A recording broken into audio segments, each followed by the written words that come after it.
তুই অবগত রয়েছিস যে তুই আমার গোলাম?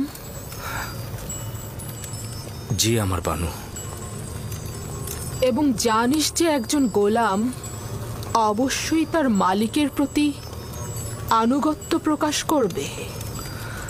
এখন পর্যন্ত কোনো অবাধ্যতা দেখেছেন কি?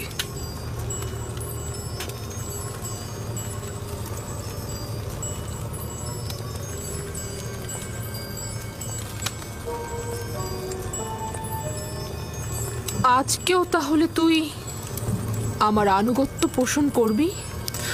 যদি কোনো আদেশ করেন অবশ্যই শিরোধার্য।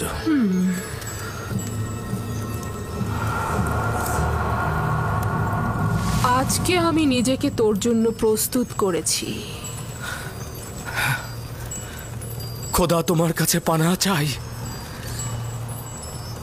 আপনি আমার কাছে কি চাচ্ছেন? খেয়ানত কি? আমি তো বলেছি আপনার কাছে সারা জীবন অনুগত থাকবো আমি, কিন্তু অনুগত আর বিশ্বাসের খেয়ানতের মধ্যে ভিন্নতা রয়েছে। আপনি আমার কাছে কি চাচ্ছেন? আমি তোর কাছে তোকে চাই। আপনার প্রতিদেবতার কাছে আমি বিশ্বস্ত। তিনি আমাকে মহব্বত করেন, তিনি আমাকে উন্নত স্থান দিয়েছেন। তার বিশ্বাসে খেয়ানত করব? আমাকে মহব্বত প্রকাশ করলে তাতে আমি তো খেয়ানতের কিছু দেখছি না। আমি আপনারও আপনার স্বামীর কাছে কৃতজ্ঞতা জ্ঞাপন করছি, কিন্তু তার মানে তো এই নয় আপনার মহব্বতের প্রতিদান দিতে গিয়ে আমি গুনার সাগরে ডুবে যাই। তুই আমার কাছে ঋণী। অবশ্যই তুই আমার মহব্বতের প্রতিদান দিবি, এবং একজন গোলাম হিসেবে তুই বাধ্য আমার আনুগত্য পোষণ করতে।